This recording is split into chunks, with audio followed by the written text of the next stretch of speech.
আমি আর আমার যা ভিডিওর সামনে ভালো থাকার ভালোবাসার নাটক করি। আমাদের মধ্যে কোনো রকম মিল নেই। আমরা শুধুমাত্র এই ভিডিওর সামনে এসেই নাটক করি।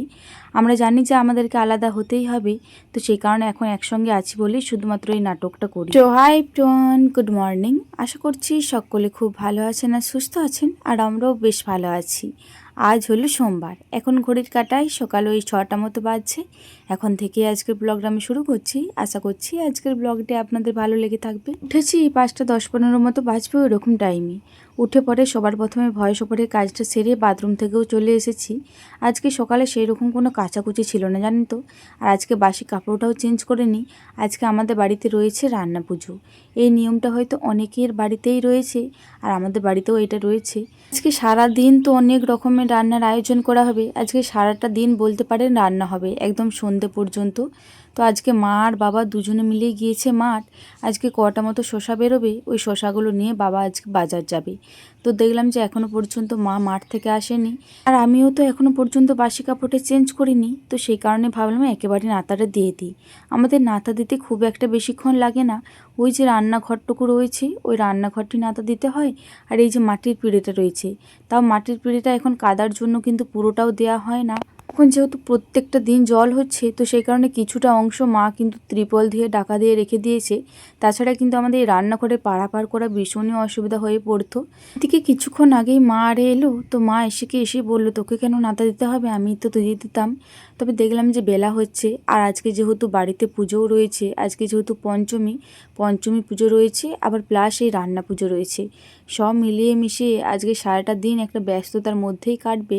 সেই কারণে সকাল থেকে যতটুকু পারছি হাতে হাতে কাজটা বাগিয়ে নেওয়ার চেষ্টা করছি।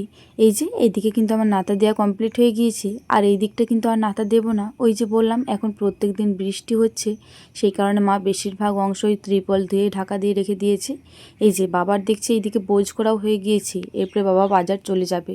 এদিকে নাতাটা দিয়ে পরে আমি সকালের মুড়ি খাবারটা খেয়েছিলাম। তারপরে ওইদিকে দেখছি সোনামাও উঠে পড়েছি।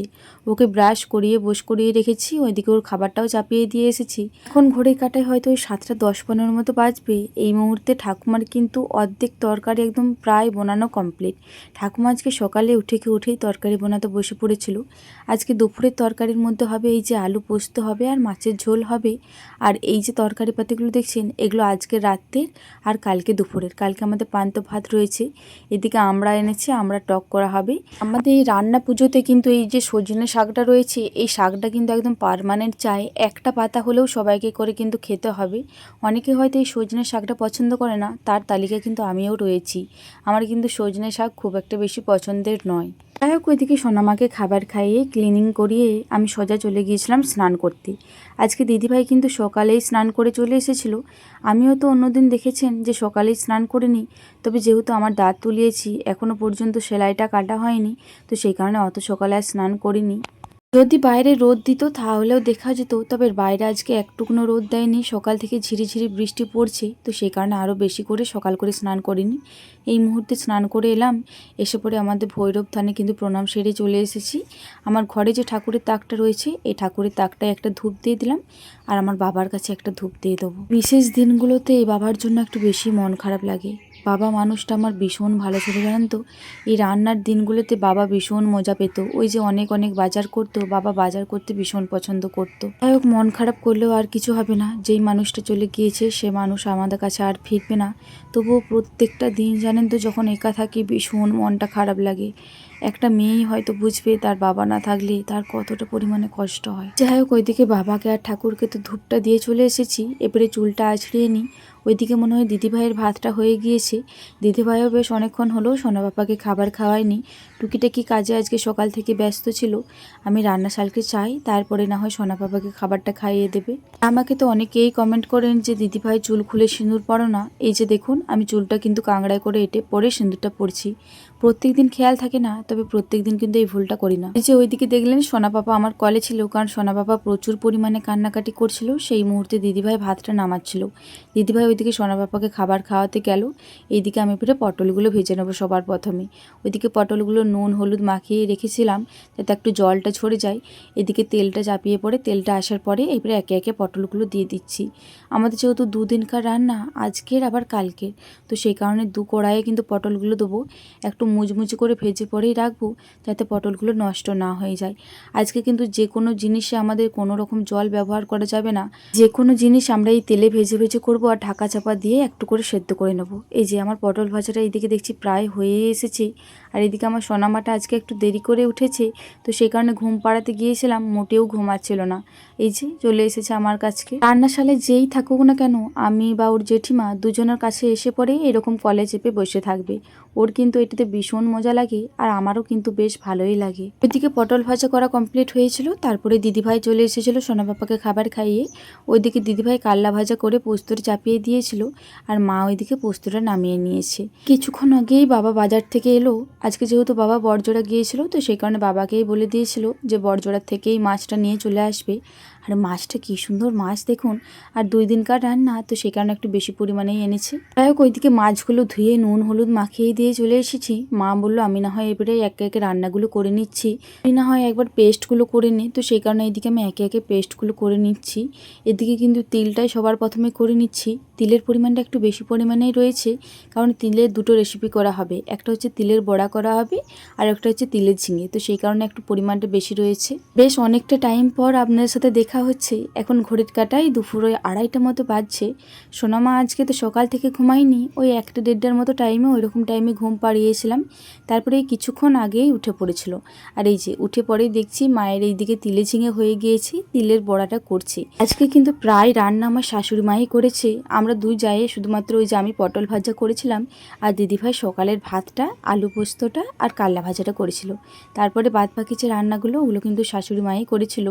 আর আজকে দুপুরে মাছের ঝোল, আলু পোস্ত সব কিন্তু শাশুড়ি মাই করে দিয়েছিল। আর আমার শাশুড়ি মায়ের হাতে তিলের বড়া খেলে এটার স্বাদ আর কোনোদিনও হয়তো ভোলা যাবে না। মা কিন্তু খুব সুন্দর তিলের বড়াগুলো করে। এক দিদিভাই কমেন্ট করেছিলেন, দিদিভাই এই তিলের বড়া রেসিপিটা দেবে, কোনোদিনও খায়নি। সত্যি কথা বলতে আমি তো এই তিলের বড়াগুলো করিনি, তো সেখানে রেসিপি দিতে পারছি না। কোনোদিনে যদি আমি করি বা সামনাসামনি যদি বসে থাকি মা করলেও, সেদিনকে না হয় আমি রেসিপিটা শেয়ার করে দেবো। ও কী করে করে আমি মুখে বলে দিচ্ছি, আপনি যদি বুঝতে পারেন সেটার মাধ্যমেও করতে পারেন। ওই যে তিলটা পেস্ট করেছিলাম তখন, ওই তিল পেস্টটার মধ্যে যদি পেঁয়াজ দিতে চান, পেঁয়াজটাকে একটু থেতো করে দিয়ে দেবেন। অল্প পরিমাণে নুন হলুদ লঙ্কার গুঁড়ো দিয়ে মিক্স করে মাখিয়ে নেবেন। তারপরে একটুকু শুকনো শুকনো করে মাখিয়ে নেবেন। শুকনো শুকনো করে মাখিয়ে নেওয়ার পরে হালকা আছে এইরকম করে একটা শেপ দিয়ে পরে হালকা তেল দিয়ে দিয়ে ভেজে নেবেন, তাহলেই কিন্তু তিলের বড়া রেডি হয়ে যাবে। আর এদিকে সোনামাটা আমার যে কোনো বড়া দেখলে ও তো একদম পুরো ছুটে চলে আসবে। সোনামায়ের কিন্তু যে কোনো তেলে ভাজা জিনিস, মানে এই বড়া টাইপের জিনিসগুলো ভীষণ পছন্দের। আর এইদিকে কিন্তু আজকে মনসা পুজো রয়েছে, এটা হয়তো প্রত্যেকটা দিকেই রয়েছে। আমাদের এদিকে কিন্তু পাশের পাড়াতেই এই মনসা পুজোটা বেশ ধুমধামে করা হয়। অন্য বছর তো অনেক লোকজন হয়, মাইক আরে হয়, তবে এবছরে যেহেতু সকাল থেকেই বৃষ্টি পড়ছে, সেই কারণে খুব একটা বেশি লোকজনও নেই, আর মাইকও আরে করেনি। তবে এই বাড়িটা শুনতে এতটাই সুন্দর লাগে কি বলবো। আমাদের এই রান্নাটাও কিন্তু এই মনসা পুজো উপলক্ষেই হয়। প্রত্যেক বছর কিন্তু এই মনসা পুজোর দিনই আমাদের রান্না হয়, আর তারপরের দিনকে পান্তা ভাত হয়। এখন ঘড়ির কাঁটায় রাত্রি ওই 8:30 মতো বাজছে। এই মুহূর্তে রাতের খাবার খেতে বসেছি। এই রান্নার দিনের রাতের খাবার আর তারপরের দিনের পান্তা ভাত খেতে কী যে ভালো লাগে, পাত ভর্তি করে একদম সব কিছু থাকে। আমাদের মেনুর মধ্যে হয়েছে শাক, পটল ভাজা, কাল্লা ভাজা, তিলের ঝিঙে, মাছ ঝাল দিয়া, এদিকে তিলের বড়া, ওইদিকে আমরা টকটা করেছি, তবে রাত্রে আর নিইনি।